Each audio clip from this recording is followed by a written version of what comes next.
Buenos nachos, amigos, and welcome back. We're back. Finally. To another episode of Record Breakers. I'm Petey Rape, your man with no plan. Here with me, of course, is my crew, my team, my squad. We've got Brett. Wu-Tang. We've got Patrick. I missed you guys. And we've got Drew. Hey. I'm excited because I just want to do podcast stuff with my friends. There went.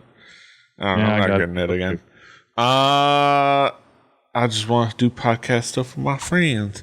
We're here to talk about music. As we do every week, we systematically go around the table, each share an album with each other, see what the other guys think. That's how the Record Breakers podcast works.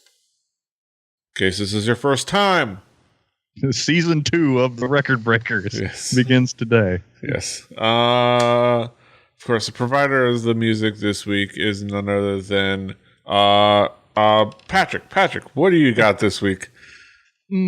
Patrick. So this week, continuing our hip-hop month, I'm doing an album by George Watsky, who's better known just as Watsky, and his album Cardboard Castles. Yes. I'll start with Brett. Brett, what were your expectations coming into this album? This isn't exactly the kind of music that I frequent in my rotation. I had no clue what I was getting into. I was hoping it was going to be more early 90s hip hop. But hip hop month took a turn for the modern. Yes. Yep. Shrugs. Don't worry. We'll get another couple of early '90s albums right in a row as a spoiler. Those will come to you in June when we record them next time. Yes. Drew, what were your expectations coming into this album? Well, I went and listened to this album out on the curb again. So Watsky is somebody that I'm familiar with. The pale kid that may rap fast. I'm familiar with the guy. I even have watched some of his stuff from the HBO's Def Poetry Jam. So this was an album that I was very familiar with. I expected some smart hip hop is what I was expecting. Yes. Yeah. Patrick, how would you describe this album musically? What would be the themes elements? So it's modern hip hop with little moments of spoken word slam poetry sort of shit. Musically, it's unique in that a lot of the songs feature live instruments as opposed to being sample based. There's, I would say, more than a little roots influence in that sense. There's, live drums sometimes as opposed to a drum machine, guitars, horns on occasion. And Watsky, most rap music is not written by suburban white kids. And Watsky's a suburban white kid. And as someone who is also a suburban white kid, it's nice to find something in this genre that I can genuinely identify with. And that's not to say anything poor about the rest of hip hop, because I like some of that too, but I don't know what it was like growing up on the mean streets of Compton. I have no fucking idea. But I do know what it's like to go to college and, be a white kid and have white kid problems. And it's that kind. It's rap written from a perspective that's a lot closer to my own than is usually readily available. Yes. Yes. This genre of music is fine and all, but I prefer cater to my demographic. It's not. Again, it's not even a knock on stuff that doesn't cater my demographic. I like some of that. It's appropriation. How dare you? Yes. Apparently, I have appropriated the entire genre for liking a white rap guy who's not named Eminem. Who's not Snow. Yeah, who's not Snow. I would have to inform you.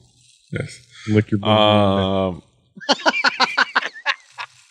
anytime we can make a reference to snow, I'm okay. And just like for the record, like this is not Snow or Vanilla Ice, but it's also not Eminem. It's kind of its own thing. And it's not U.S. Pipe himself. Yes, and it's not U.S. Pipe himself.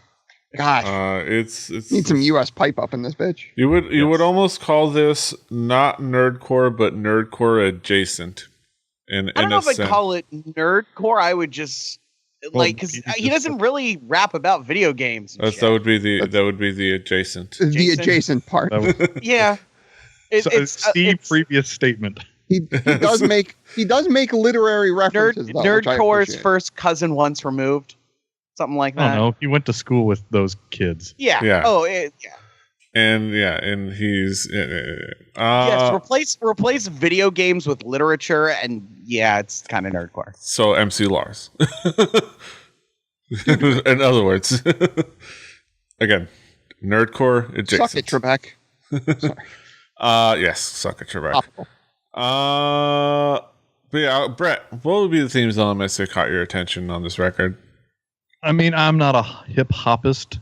I'm not someone in the genre, but I imagine from my outsider view that this is hip hop for people that don't relate to hip hop. But it's not hip hop about superheroes or video games. So it's that kind. But it has the, pretty much the only thing that I could pick out of it that sort of when I thought about it made things make sense was, man, those vocals sure sound similar to those turn of the millennium emo frontmen. Like that affectation of voice still comes through, whether or not you're trying to forget that you're addicted to someone. Or whether you're this is very 2013, and I'll get into that a little more as we get into track by track. But man, if this wasn't date stamped USDA like on the side of a pig, this is definitely of 3 years ago. Oh boy. Yeah, I definitely can see that. Drew, what would be the themes elements that caught your attention? Well, the thing I like about this, being his second studio album, because a lot of rap is in the lyrics, so I'll start with that, is the whole idea behind most of the lyrics that aren't the funny ones, are the hard work that goes into making music, the hard work that goes into touring, the hard work that sort of goes into being someone that creates something, but then the joy you get out of that. You put something into it and then you can see the immediate results, which I very much enjoy. It's something that I remember when he first came on the scene, when the pale kid that raps fast was a viral hit, and everybody was like, who is this guy? Like, what is he doing? And sort of that taking off and like watching him ascend and like seeing that and like seeing the work he puts in, and then seeing this album, which is him like saying like, yeah, no, like I'm not doing it for a whole hell of a lot, but like I'm not gonna take this internet fame and do the Tazon Day thing. I'm gonna do my own thing. I'm gonna do it without Dr. Pepper. And there's a lot in the beats that I think that are really cool too. It's very, especially the first half of the record is very like drumline inspired. It takes the modern hip hop beat structure, but uses these old school drumline marching band sort of sounds to it. The rim shots, the sort of trumpet sort of sounds there, and make something cool out of it, which I think is nice. There are skits that are funny. There are funny songs in here, and I'm usually not a skit guy, but Watsky makes it work okay, because he's a spoken word guy, so he kind of understands the structure of a comedy skit, which is cool. And it's just something that I think is Cardboard Castles in general, from the music standpoint, like the beats and stuff like that, and the lyrics, is something that is one of those bring you up records. Like, if you're into this style of rap, it's something that you can listen to at an end of a shitty day and sort of like, yeah, no, like, this is something that's fun to latch on to, I think. And that's, in his poetry, he does that a lot too. Patrick, what would be some of the key tracks to zero in on? So, this is one of those albums where I could do the Drew thing and have something to say about pretty much all of them, but I'll try to hold myself back a little bit. I'll start with, I'm not doing the record breakers thing. Hey Asshole, because I love Kate Nash. I was like, oh my God, Kate Nash is on this hip hop record. What the fuck's going to happen? And she's got a great hook. But what it really shows is, so Drew mentioned it up ahead, and I've heard this, but I've never read confirming thing, that Watsky was sort of a marching band kid at some point in his life. And if you listen to his rapping, specifically when he gets fast, it sounds like a snare drum. He's very percussive. He, maybe because of his, being a poetry nerd background, really chooses his words in such a way that it's very, very staccato, and it's its own sort of drum beat within a song. He kind of treats his mouth like a snare drum. And I just think that's a fun song.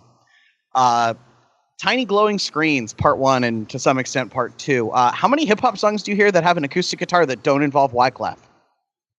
Because either Wyclef sort of noodling on acoustic guitar is not a thing outside of that, you don't hear it in hip-hop, but this, is, built in part on an acoustic Donald guitar line. Glover using a Grizzly Bear track.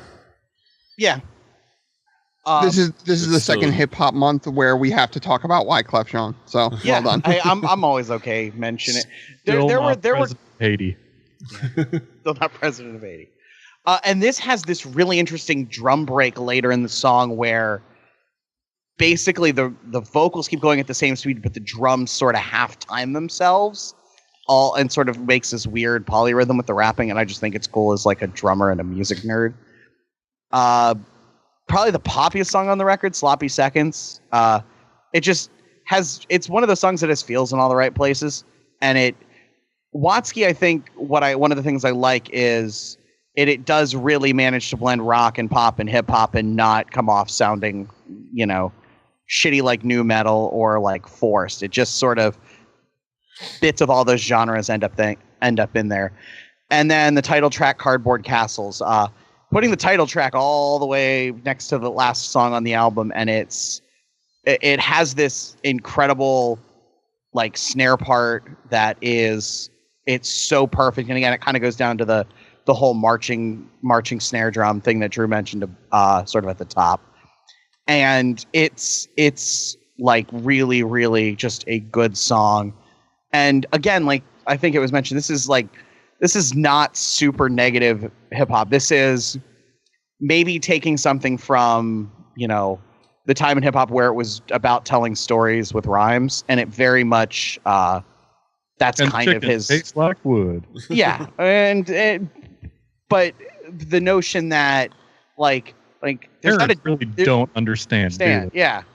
There's no diss tracks here. There's very little of the. Well, there's a self-diss track. But there's very little of the usual, like things that a lot of people deride hip hop for in terms of content. This really doesn't have, because it's coming from a different place, and it also is able to not be stuck in all of the hip hop tropes. It kind of makes its own. Mm-hmm. Petey, your fidget toy of the day. You're not enforcing proper trigger discipline, and you're pointing it at a person. Be careful, Captain Nerf. Do not point a gun at anything you are not willing to destroy. Yes, and don't post it on Reddit. Petey, that was the most emo thing I think you've ever done. This coming from the top left square and not the bottom left square is really weird to me. Brett, the temporary resident for a little while of the bottom left square before Skype moved you around again. What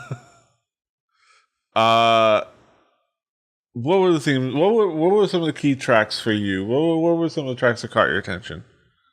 All right, the ones that I can talk about because I can make words about them, and I wrote them down. Let's go with Fireworks first. It's an opening track. It's sort of a pitch of why you should listen to a white dude rap. It makes very clear, hey, everybody, if you didn't know, I'm a white dude. And it explains what motivates him to do so.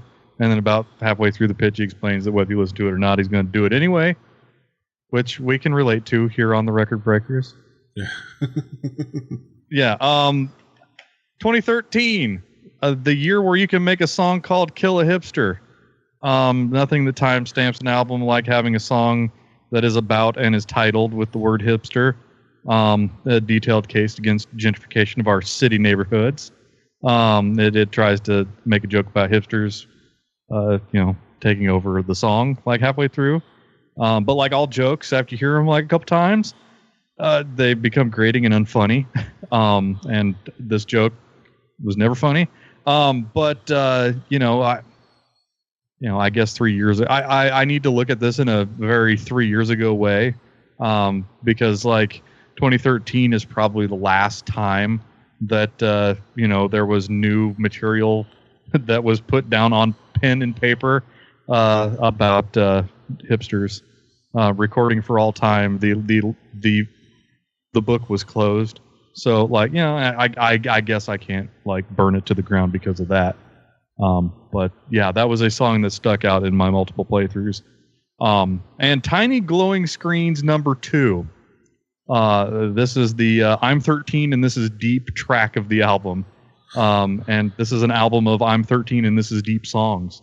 I'm pretty sure the subreddit is I'm 14. Give it the year. I'm 14. I'm sorry. I should have fact checked. Now I'm the one that's bad. It starts out with a piano track straight in, like it sounds much like a product launch video. Piano track. It just talks about how people have their noses in screens and how that's a bad thing. And I'm like, we are more informed than we have ever been in ever. But that's fine. I hope that this is like a social than every time ever. But it's I mean, that's if I assume that this is a stream of consciousness thing that just came out and got written down. But the fact that it made it past the cutting room floor kind of shocks me, because it's like tracks like these, like they are destined for making somebody go as fast as they can to skip to the next track. But there is always the looming threat that I don't get it. And this was one of those. I mean, it's not like anymore that you have a limited amount of platter to dig your groove into and make, you've got a limited amount of tracks that you can put on an album. You can do whatever you want. And you can do whatever you want in making music the way you want to without worrying about me having to say anything and affecting anything in reality. But I thought Tiny Glowing Screens #2 was because I don't play the I'm going to skip this track game when I'm trying to listen to this album, because we are an album review show, not a few songs review show. So you got to sort of digest this as a whole package, and that sort of was a speed hump in this album. Yeah. True. What would be some of the key tracks for you? Every time I say it, and I'm never going to stop saying it. First song. The beat? Oh. Can't stop, won't stop the beat. Can't stop. No. It's first track. Lay out what you are. Lay out what the album is going to be going forward. Fireworks does that for me. The drum line outlining the beat, the good wordplay, the sound effects that happen right at the beginning of the record, and the bass line in the second half of the song is just something that's really, really cool and sort of gives you sort of that small taste of what's going to happen.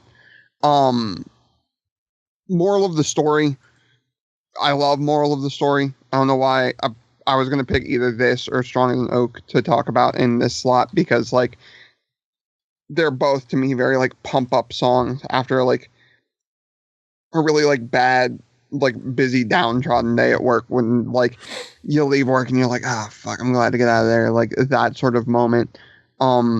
It's something that can get you out and like bring you back up. Not to mention moral of the story like feels like this weird, like if I worked out, which we can all see I pump iron all the time. If I worked out, this would be moral of the story would be a song that would be on my workout playlist, like for sure. I got to bring up Hey Asshole. A female vocal can make or break a rap song. It can easily make or break a rap song for me. If a female vocal, a female hook is done badly, the song automatically dies for me. It just becomes damn near unlistenable, no matter how good the wordplay is, no matter how good the flow is, no matter how good the beat is. It just becomes something that, like, the thing that's supposed to hook you is a female vocal that's kind of crappy. Don't have to worry about that with Kate Nash. It's absolutely fantastic. The slow beat mixed with Watsky's sort of characteristic faster delivery style, and like Swagger was saying, the staccato of it was really, really kind of cool. And then I waved, if you're watching on YouTube, you know, I waved my fingers earlier when Swagger made the joke about Drew doing the Drew thing of talking about every song on the album, and I put up my fingers and I wiggled 4 of them. I got to talk about one more, which is Cardboard. The Four Horsemen. Right, exactly. Ric Flair, woo. Okay. That was the worst woo I've ever heard, but I love it. Look, I'm not coked up enough right now. So got to get some color in this podcast. God, let me take my gig out. Yeah, you make your calm down. Like, keep it kayfabe, brother. Keep it kayfabe. I'm totally Blanchard. I call that. God damn it. Does that mean I'm Arn? Sure. Derailing what I was going to say about Cardboard Castles, talking about old school wrestling. Somehow I'm okay with this. Something about the choir in Cardboard Castles was awesome to me. Like I've said before, a title track has to be really strong, and I think Cardboard Castles sort of outlines what Watsky, especially in this record, is sort of all about. It's a fair mix of a nostalgia grab at what it used to be like to just be a kid and like not have any cares in the world, but also like the joy of like still having that in your back pocket, but understanding like that in adulthood there is hard work, and like the hard work can also be a joyous and freeing experience and stuff like that, which I like the track for that, and sort of it frames what Watsky sort of can be about and was very much about on this record. So.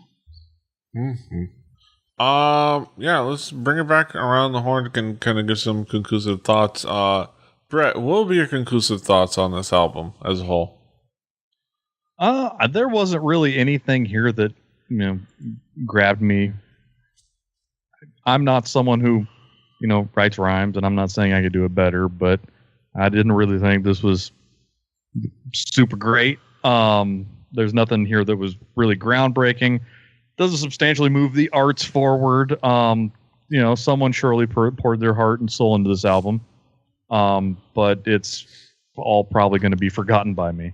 That is, it's not garbage. No, there was no redheaded lead singers in this one. Nope. Thank you. But we're back, baby. Your mileage may vary.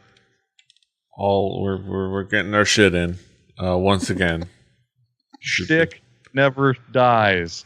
Yes. Drew, what would be your conclusive thoughts on this album? I'm a guy that likes cheesy poetry. I will make no bones about that. I'm a poet that has written cheesy poetry. I'm a guy that enjoys cheesy poetry.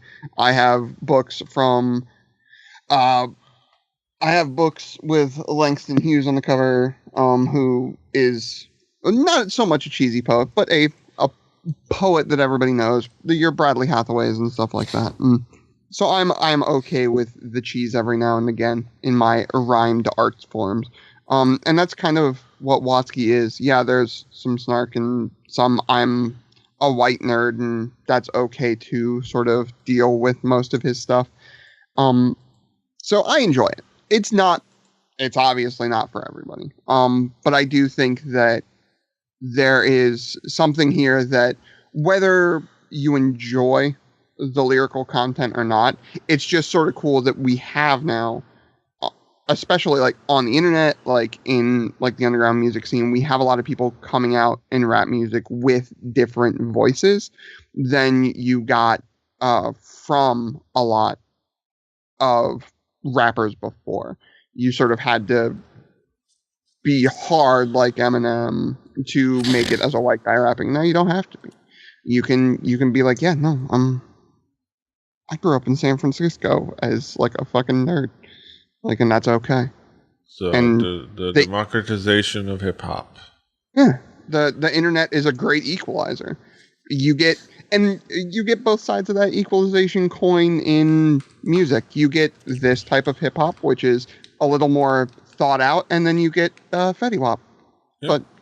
But things happen. Yeah.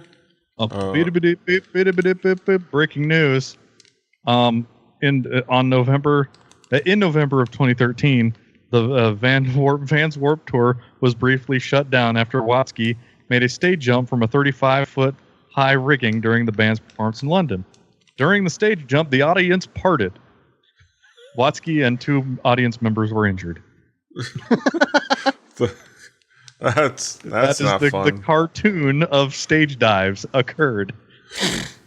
That is exactly the cartoon. I almost got killed in an ill-advised stage dive by P-Lander Yellow, so, I saw We're Not Gonna Catch This Douche stage dive when a guy at the Misfits show almost knocked over Jerry Only's microphone, turned around, took off his tank top, had an Iron Eagle and SS bolts on his back, then stage dove, and everybody in the front row was like, nope. And he just fell and then ran so he didn't get caught by bouncers. So I've seen that before. It doesn't end pretty. No. But it ends real funny. Yeah. It ends real funny. Yeah. Yeah. Bring it back around the horn. I will say I definitely enjoy this record as well. It has a lot of fun moments. It's really, I think, well written. I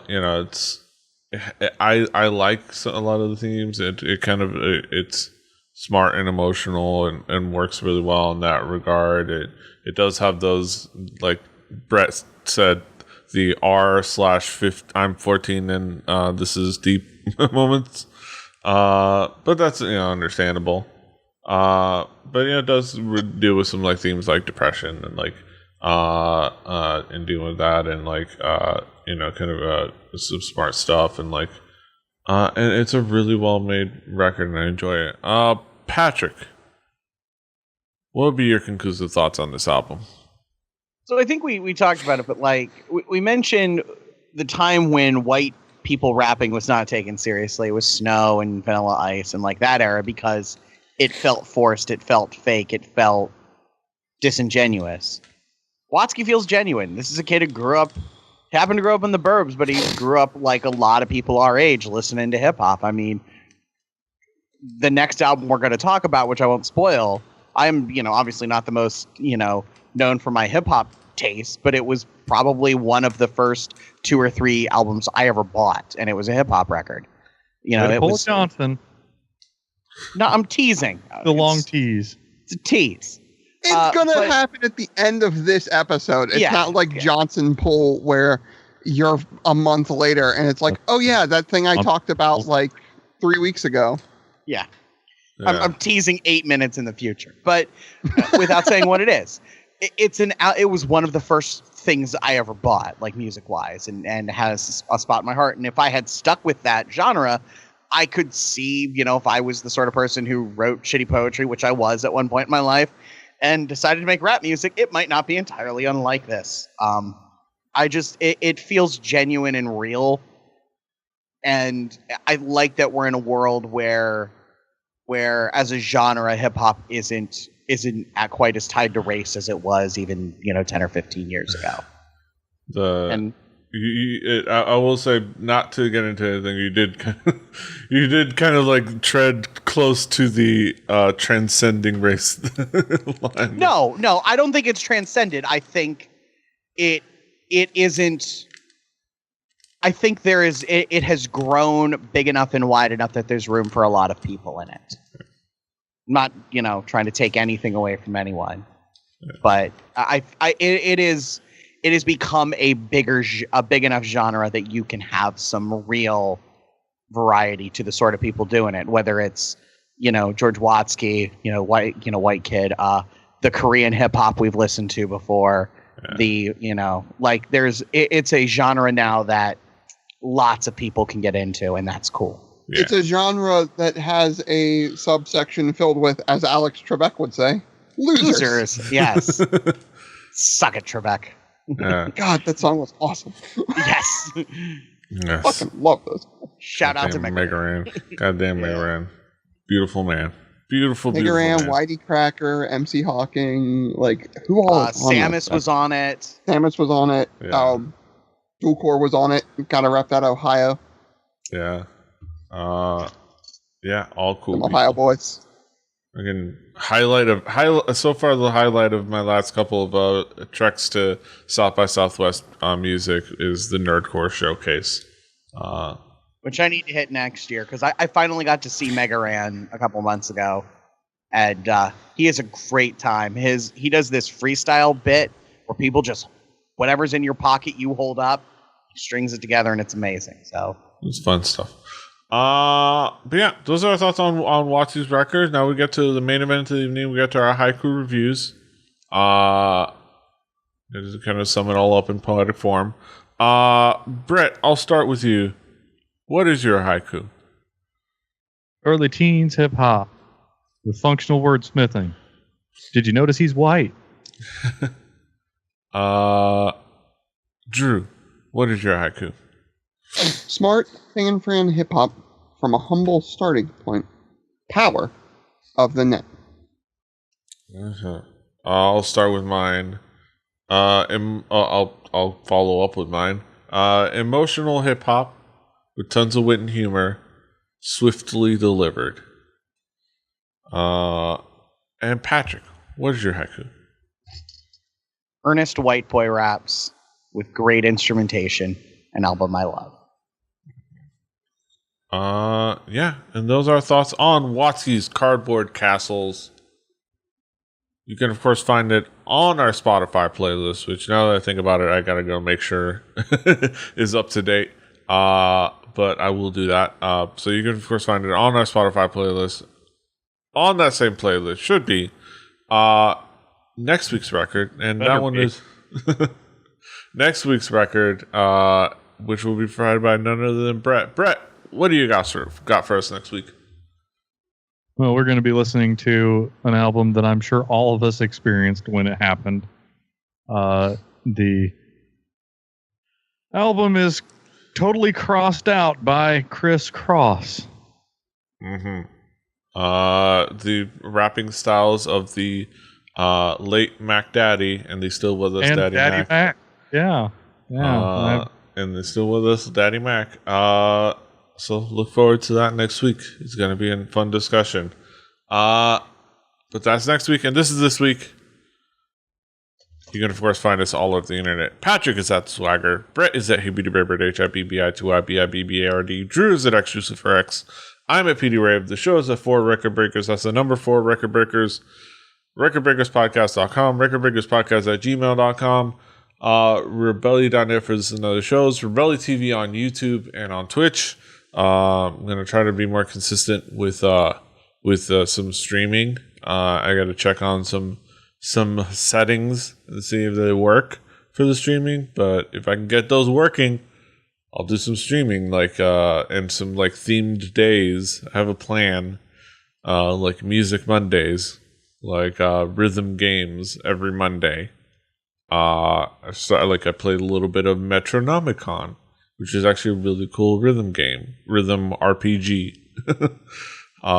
Text Adventure Tuesday, wacky open world tie a rock to a stick Wednesday. You know, we'll see. We'll see. It might involve it might also involve a weekly edition of some of us and other people rolling dice and shooting magic missiles.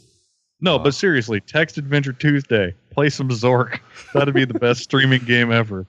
Either that or Taco Tuesdays. Looking for that. Yeah. But yeah, look forward to that. But that's it for us. Until next time, hasta los huevos. Toodaloo.